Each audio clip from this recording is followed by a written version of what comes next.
विघ्नहर्ता श्री गणेश, श्री गणेश, श्री गणेश। बेताल जी हमारे बहुत निकट ही हैं।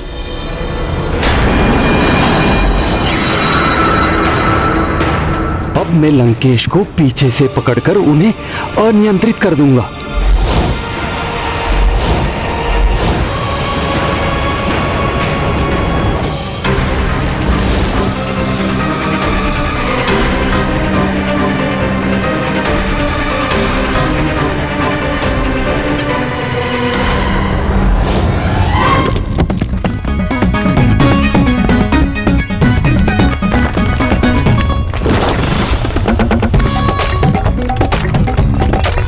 बेताल जी असफल अवश्य हुए, किंतु यदि लंकेश की दृष्टि उन पर पड़ जाती तो बहुत बड़ा अनर्थ हो जाता। ये क्या था? लंकेश, ये तो मात्र एक शिला थी। पर्वतीय स्थान पर तो शिलाएं गिरती रहती हैं।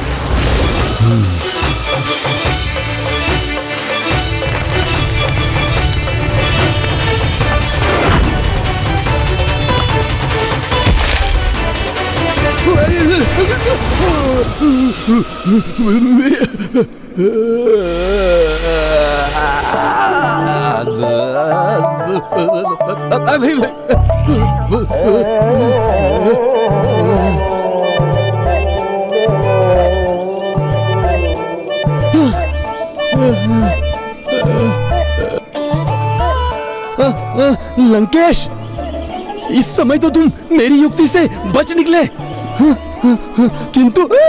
किंतु और शिवगण शेष है, उनसे कैसे बच पाओगे?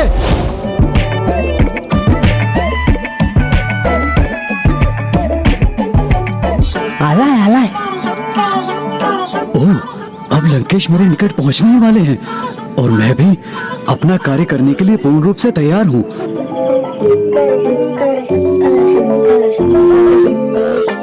मैं इन लताओं से लंकेश के चरणों को इस प्रकार उलझा दूंगा कि लंकेश संभाल ही नहीं पाएंगे और अवश्य गिरेंगे। उल्पिल मैं भी तो हूँ यहाँ पर। मैं अपने हाथों से आत्मलिंग तो नीचे लाकर भूमि पर स्थापित करने के लिए लंकेश तो विमत कर दूंगा। इस छोटी सी टहनी से आत्मलिंग को स्थापित कर सकते हैं।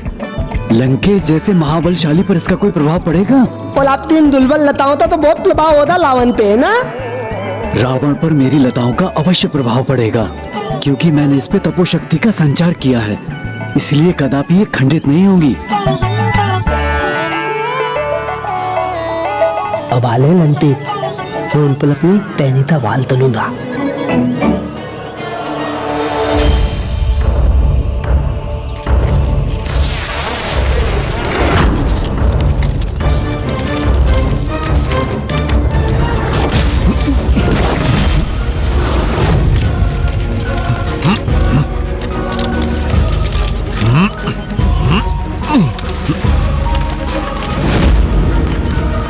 अब मेरी लताएं रावण को उलझा लेंगी।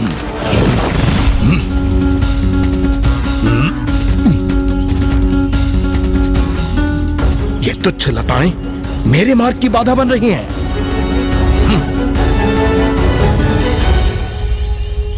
अब मुझे तैयार लेना चाहिए। देते ही ये दिलेंदे, मैं इन पर अपनी टहनी से वाल तलूंगा।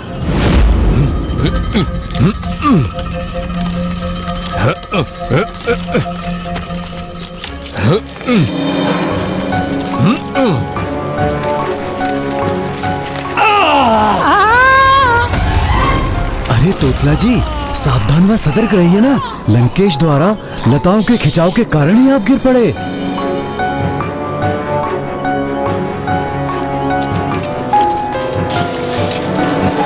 इनसे तो मैं मुक्त होकर ही रहूंगा। इन लताओं में उलझकर भी गिरे नहीं लंकेश।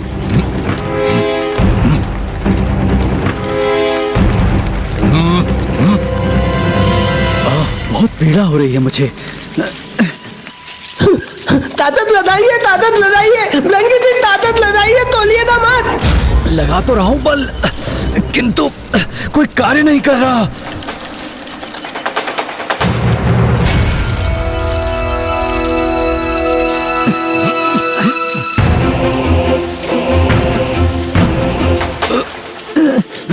इन पल तो लताओं का तो प्रभाव ही नहीं हुआ, तो टहनी का बाल तलने का क्या लाभ।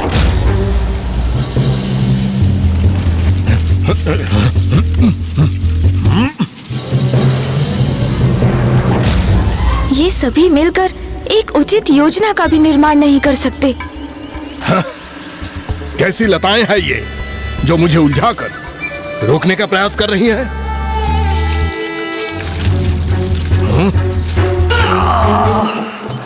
तोतला जी, ये पीड़ा सहन नहीं हो रही है। तोतला जी, सहायता कीजिए।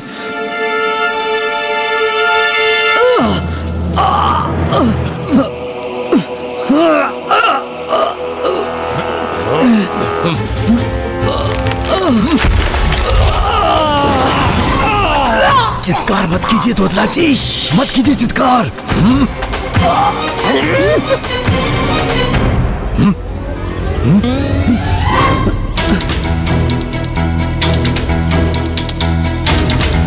ये क्या हुआ? मुझे कुछ स्पष्ट दिखाई नहीं दिया। गौरी पुत्र, मैंने आपसे कहा था ना कि कोई तो अवश्य था वहां। लंकेश, किंतु वो जो भी था वो तो आपके भय से दूर चला गया ना। अब जाने भी दीजिए लंकेश। आप तो मुझे आगे की कथा में कृपया ये बताइए कि जब वीरभद्र जी ने चंद्रदेव पर प्रहार कर दिया तो फिर उसके पश्चात क्या हुआ?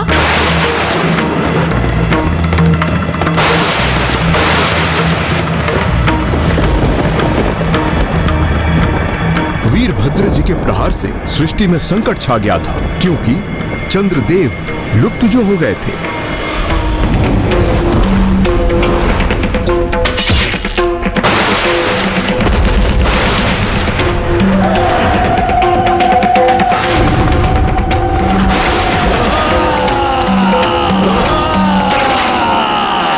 लंकेश जी, वीरभद्र जी ने जो दंड दिया उसके उपरांत क्या हुआ? चंद्रदेव कैसे सुरक्षित रहे? प्रभु शिव शंकर शंभु भोलेनाथ की कृपा से। किंतु उस समय तो वो तो अपार कष्ट और अपार क्रोध से प्रभावित थे ना।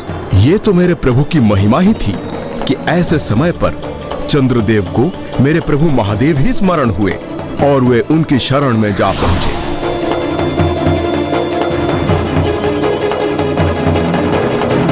मुझ पर भी पुनः एक बार कृपा कीजिए महादेव। मैं भी आपसे क्षमा याचना करता हूँ महादेव। मुझे दुख है, मैं देवता होकर भी शांत होकर ये सब कुछ देखता रहा। मैंने इस दुखद घटना को रोकने का तनिक भी प्रयास न किया महादेव, किंतु मुझे मेरी भूल स्वीकार है। मुझे क्षमा कर दीजिए महादेव, क्षमा कर दीजिए।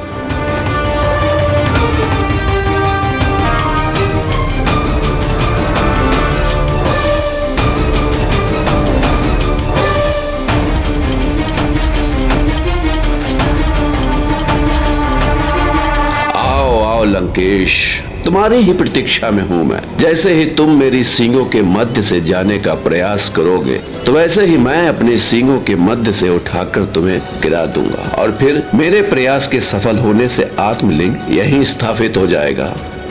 लंकेश एकाएक कथा सुनाते सुनाते शांत क्यों हो गए? इस स्थान पर मुझे किसी अनिष्ट की उपस्थिति का आभास क्यों हो रहा है?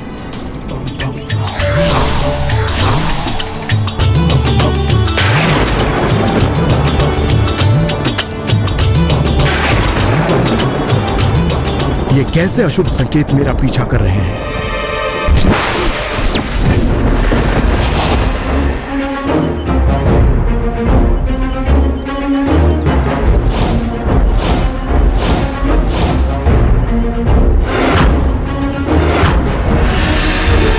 ये क्या लंकेश विपरीत दिशा में क्यों बढ़ते जा रहे हैं? उस मार्ग पर कुछ न कुछ अनुचित अवश्य है। अब हम दूसरे मार्ग से जाएंगे गौरी पुत्र। अर्थात लंकेश को तो पूर्व में ही संदेह हो गया, फिर तो ये योजना भी असफल होगी। पथ में परिवर्तन करेंगे तो बहुत विलंब हो जाएगा लंकेश। मुझे यह मार्ग उचित नहीं प्रतीत हो रहा है गौरी पुत्र, क्योंकि मैंने पूर्व में ऐसा कोई द्वार मार्ग में नहीं देखा था। हम उस मार्ग से नहीं अन्य मार्ग से आगे बढ़ेंगे गौरी पुत्र। लंकेश, अन्य मार्ग तो बहुत अधिक भयंकर वन से होकर जाता है। मेरा सुझाव मानिए, हमें इसी पथ पर स्थित रहना चाहिए।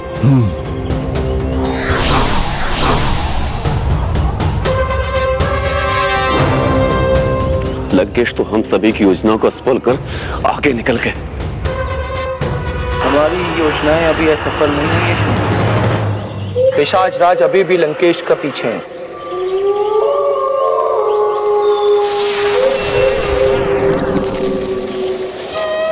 राक्षस राज रावण यदि चतुर है तो पिशाच राज अधिक चतुर है, और यदि वो उनसे बचकर आगे निकल भी गए तो उन्हें आगे वन में मैं स्वयं रोकूंगा।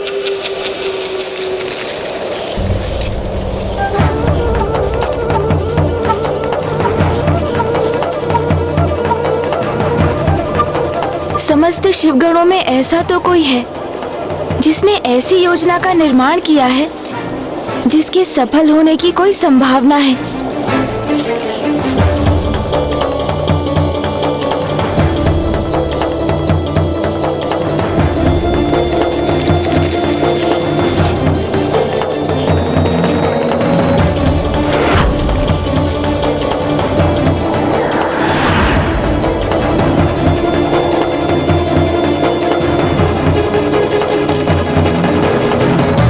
पितातला त्या तल में डाले हैं नंदी दी।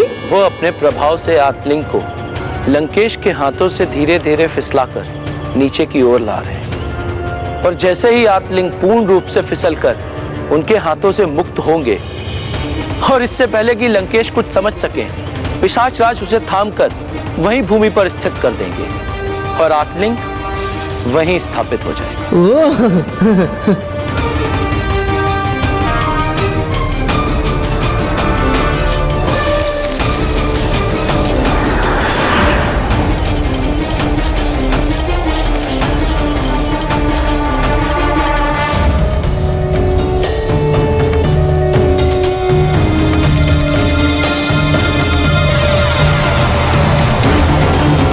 पिशाच राज द्वारा उत्पन्न बवंडर से मुझे लंकेश को भ्रमित करना होगा ताकि उनके हाथों से आत्मलिंग छूटकर भूमि पर गिर जाए।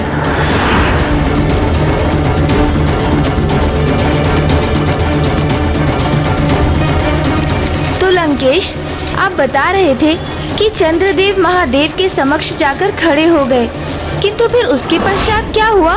क्या महादेव ने उन्हें क्षमा कर दिया और फिर चंद्रदेव पुनः अपने पूर्ण स्वरूप में कैसे प्रकट हुए? चंद्रदेव के लिए यह सरल नहीं था।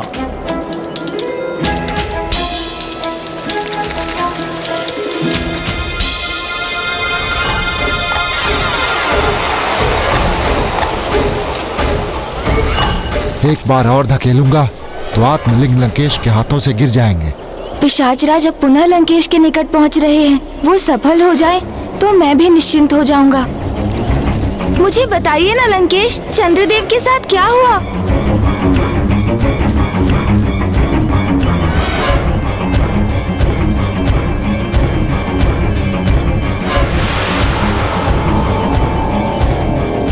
लंकेश, मुझे बताइए ना, चंद्रदेव पुनः पूर्ण रूप से कैसे कुशल हुए?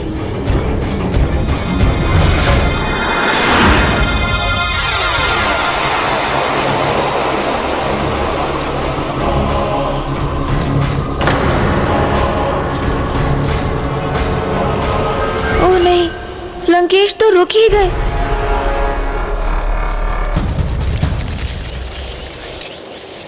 मुझे पूर्ण विश्वास है अब अपने पत्र रूप में पिशाच जी आत्मलिंग को स्पर्श करते ही उसे दशानन के हाथों से मुक्त कराने में अवश्य सफल होंगे।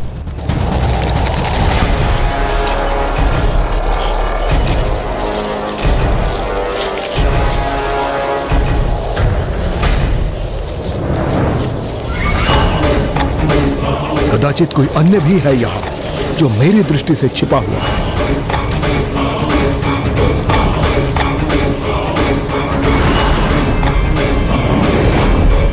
लंकेश अचानक सतर्क हो गए हैं। कहीं उन्हें पिशाच राज की उपस्थिति का आभास तो नहीं हो गया?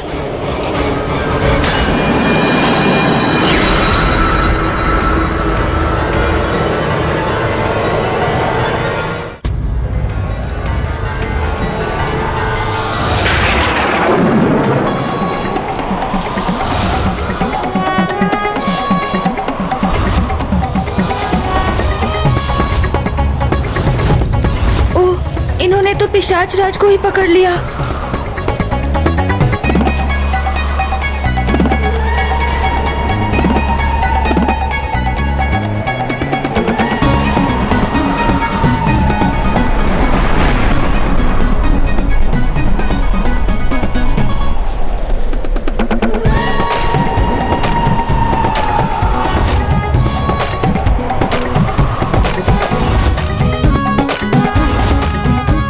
नंदीजी पितात लागता आप त्या होता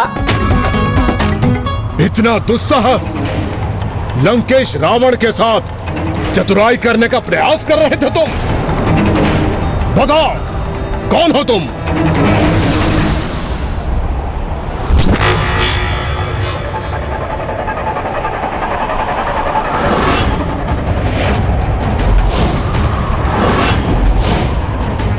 राक्षस राज रावण हूं मैं। तुमने ये कल्पना भी कैसे कर ली पिशाच कि तुम मुझे छलने में सफल हो सकोगे?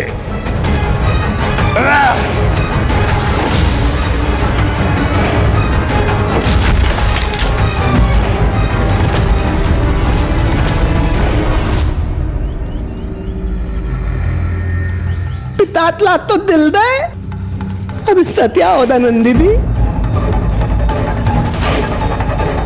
पिशाच जी की योजना भी असफल हो गई और वो संकट में भी आ गए।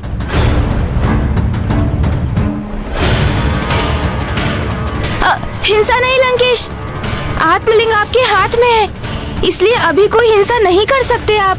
रुकिए लंकेश, हिंसा मत कीजिए, जाने दीजिए उसे। इस पिशाच को मैं अवश्य दंडित करूंगा।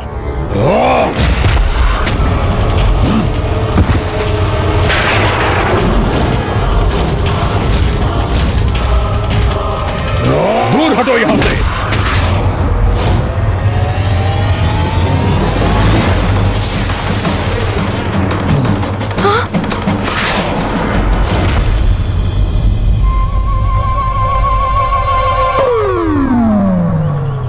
आपने उचित कहा था गौरी पुत्र, हमारे निकट शिवगण हैं, क्योंकि भूत पिशाच ही शिवगण होते हैं। लंकेश, आप ये जल ग्रहण कीजिए और अपने हृदय को शांत कीजिए।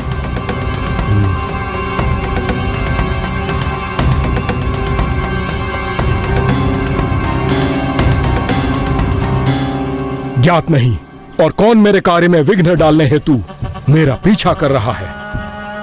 अवश्य ये मेरे प्रभु के आत्मलिंग को मुझसे छीनना चाहते हैं, किंतु मैं ऐसा कदापि नहीं होने दूंगा।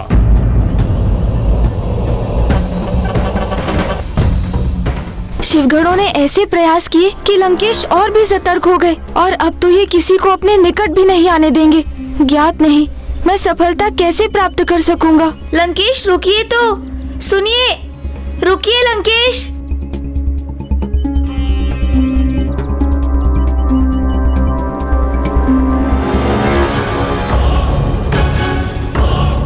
ये लंकेश अकस्मात कहाँ चले गए? हाँ, शिवगण हैं हम, पराजय स्वीकार नहीं करेंगे और यदि आवश्यकता पड़ी तो अपनी सम्मिलित शक्ति का प्रयोग कर आत्मलिंग को प्राप्त करने का पूर्ण प्रयास करेंगे। अवश्य करेंगे नंदी जी। हम आपके साथ हैं नंदेश्वर। देती आपकी आज्ञा होती हमें तय तले नंदी जी। हाँ, हम सब आपके साथ हैं। चलिए मेरे पीछे, चलकर देखते हैं कि दशानन कहां तक पहुंचे। हाँ, तलिए तलिए तलिए तलिए तलिए।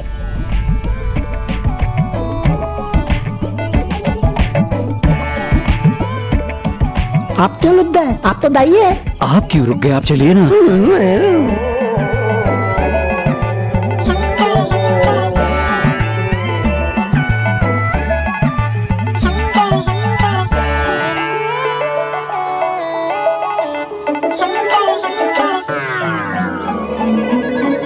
क्या हुआ है आप सभी को? आप सभी इतने भयभीत क्यों हैं? चिंता मत कीजिए, मैं हूं ना आपके साथ। हाँ, नंदी जी है ना मालदार। तलिए तलिए तलिए तलिए।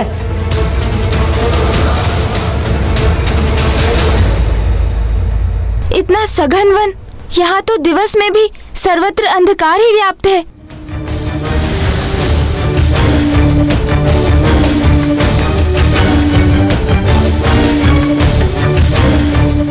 बड़ा विचित्र वन है, जहाँ किसी के प्रवेश करने पर सब कुछ प्रकाशित हो जाता है, किंतु लंकेश कहाँ है?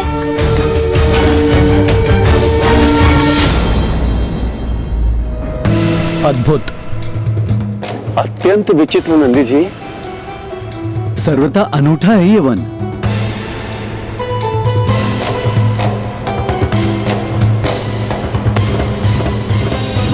नंदी से कितना बलम लगे तत्ते भलाई भी तितली बने है तो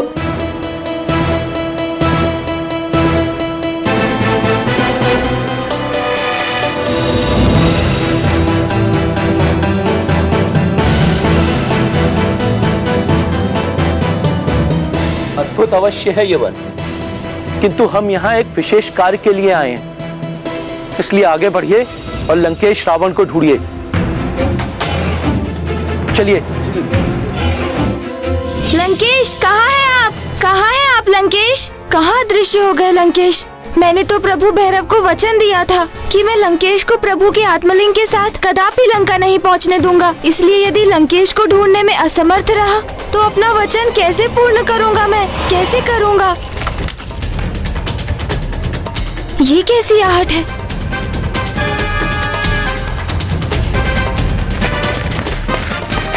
ये तो नंदी जी और अन्य शिवगण ही है, लंकेश नहीं। गणेश जी, नंदी जी, आपने लंकेश को कहीं देखा? नहीं प्रभु, मैंने भी नहीं देखा है। हाँ नंदी जी, शीघ्र आप सभी उस दिशा में जाइए। आप कहाँ चले गए लंकेश? अपनी कथा पूर्ण किए बिना आगे कैसे जा सकते हैं आप? अभी तो प्रभु के अन्य अवतारों की कथा सुनाना भी शेष है। कहाँ हैं आप? कहाँ हैं आप? ये क्या है?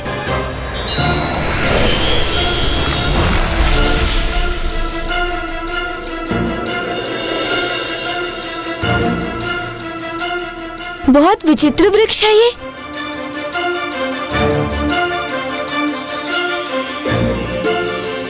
आत्मलिंग यहाँ? अर्थात लंकेश भी यहीं कहीं होंगे।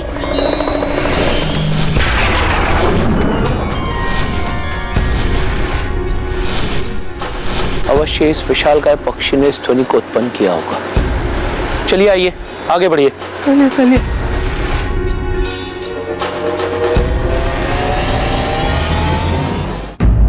मैंने आपको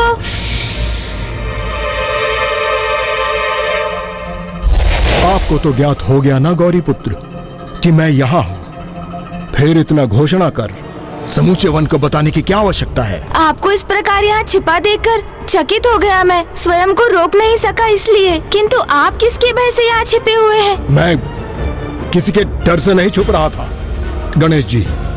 वो तो सूर्य के किरणों से इस छिपे वन में प्रवेश कर तनिक विश्राम करने का मन किया, तो मैं यहाँ स्थित हो गया जहाँ कोई मेरे विश्राम में बाधा ना डाल सके। मैं विश्राम कर लेता हूँ गणेश जी। उचित है, फिर यहीं विश्राम करते करते मुझे आगे की कथा सुना दीजिए कि क्या चंद्रदेव प्रभु कृपा प्राप्त कर सके। बताता हूँ गौरी पुत्र। तब आकाश में चंद्रमा का आकार घटता जा रहा है और चंद्रदेव भी लुप्त होने ही वाले थे और वो प्रभु से दया की भिक्षा मांग रहे थे। हे दया निधान, मेरे पाप को क्षमा कर मेरी इस दयनीय अवस्था से मुझे मुक्ति प्रदान कीजिए। मुक्ति प्रदान कीजिए महादेव। चंद्रदेव कलाओं के देवता हैं आप। अपार सौंदर्य और सामर्थ्य के स्वामी भी अपने श्वसुर प्रजापति दक्ष को अन्याय करते देखते रहे, उनका विरोध नहीं किया। आपने इतना विचार भी नहीं किया कि शांत रहकर अन्याय को स्वीकार करना उस अन्याय में भागीदार बनने के समान है जिसके लिए आप दंड के अधिकारी तो अवश्य हैं, किंतु अब आपने अपनी भूल स्वीकार कर मुझसे क्षमा याचना की है, इसलिए मैं आपको क्षमा करता हूं। किंतु आपको अपने प्रायश्चित स्वरूप अमावस्या की तिथि पूर्ण होने के पूर्व दिव्य एवं श्रेष्ठतम अश्वत्थ अर्थात पीपल वृक्ष के समीप दीपक प्रज्वलित कर उनकी 108 प्रदक्षिणा कर उनसे आशीष प्राप्त करना होगा, तभी आपको पुनः अपना पूर्ण स्वरूप प्राप्त हो सकेगा। धन्यवाद महादेव, धन्यवाद धन्यवाद। क्या चंद्रदेव अपनी उस अवस्था में भी, जब वो निरंतर लुप्त होते जा रहे थे, पीपल वृक्ष की 108 प्रदक्षिणा पूर्ण कर सके? क्या समय रहते वो पीपल वृक्ष का आशीष प्राप्त करने में सफल हुए लंकेश? धैर्य रखिए गौरी पुत्र, धैर्य रखिए। आपके इन सभी प्रश्नों के उत्तर आपको अवश्य प्राप्त होंगे। तो शीघ्र मेरी जिज्ञासा शांत कीजिए ना लंकेश। तो सुनिए गौरी पुत्र, ये सत्य है कि चंद्रदेव के पास अधिक समय शेष नहीं था, क्योंकि उनके द्वारा पीपल वृक्ष की प्रदक्षिणा आरंभ करने के समय अमावस्या की तिथि समाप्त होने में मात्र कुछ ही अवधि शेष थी।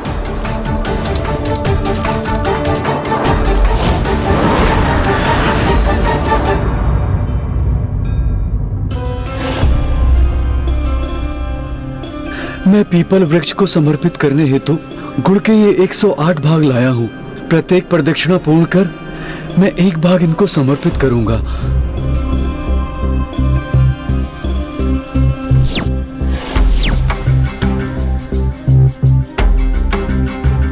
हे महान दिव्य पीपल वृक्ष, मेरा प्रणाम स्वीकार करें।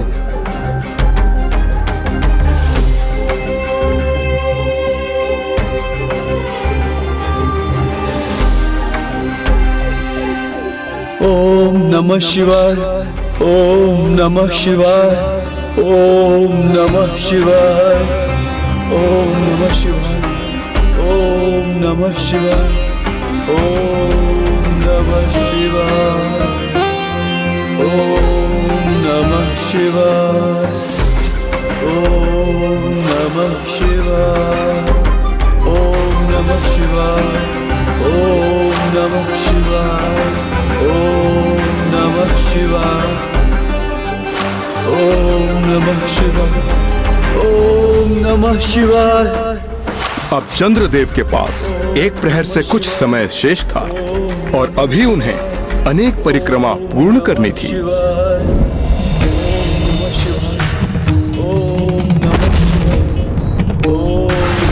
नमः शिवाय, ओम नमः शिवाय, ओम नमः शिवाय, ओम नमः शिवाय,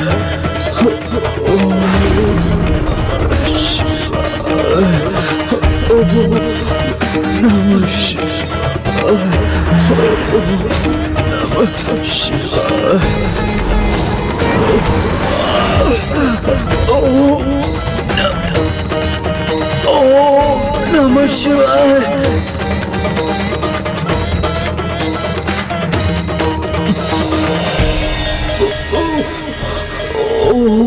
नमः शिवाय। अपने घटते स्वरूप एवं क्षीण पड़ते बल से किसी प्रकार चंद्रदेव ने 107 बार परिक्रमा पूर्ण कर दी और मात्र अब एक अंतिम परिक्रमा शेष थी, किंतु वो तो पूर्ण रूप से लुप्त हो चुके थे। उनके एक हाथ का मात्र एक छोटा सा भाग ही दिखाई दे रहा था। अर्थात उस परिक्रमा को संपन्न कर पीपल वृक्ष का आशीष पाने के लिए उनके पास बहुत ही कम समय शेष था। और दुर्भाग्यवश जब उन्होंने अपनी अंतिम परिक्रमा आरंभ की तो अब तो मैं गुड़ के इस छोटे से भाग को उठाने में भी सक्षम नहीं रहा। फिर इसे पीपल वृक्ष को कैसे समर्पित करूं? ओम नमः शिवाय, ओम नमः शिवाय, ओम नमः शिवाय, ओम नमः शिवाय, ओम नमः शिवाय, ओम नमः शिवाय, ओम नमः शिवाय, ओम नमः शिवाय। चंद्रदेव की अंतिम परीक्षा अपूर्ण रह गई। अपनी अंतिम परीक्षा की आहुति देने से पूर्व ही उनका पूर्ण क्षय हो गया। बस अब कुछ क्षण और, प्रातः होते ही चंद्रदेव का संपूर्ण अस्तित्व ही लुप्त हो जाना था।